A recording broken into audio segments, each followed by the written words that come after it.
In this video, we will outline image in Canva. Open blank video page. Click on background color. Let's pick this color. Go to elements.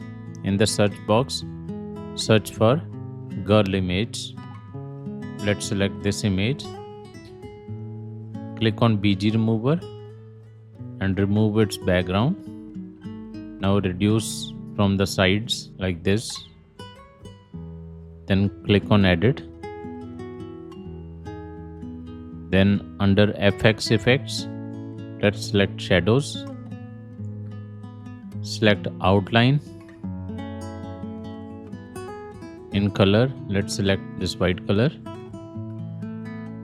You can select size from here. Change intensity to full size.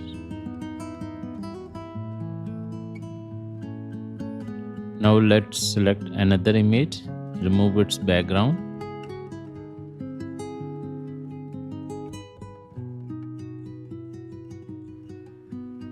Let's place it here, increase its size.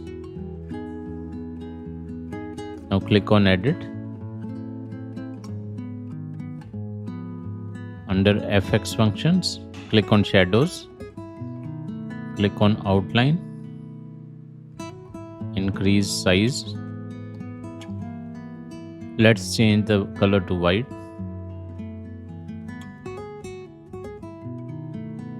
You can adjust size from here. You can change intensity. And in this way, you can give outline to the image. I hope you like this video. Kindly share and subscribe. Thank you.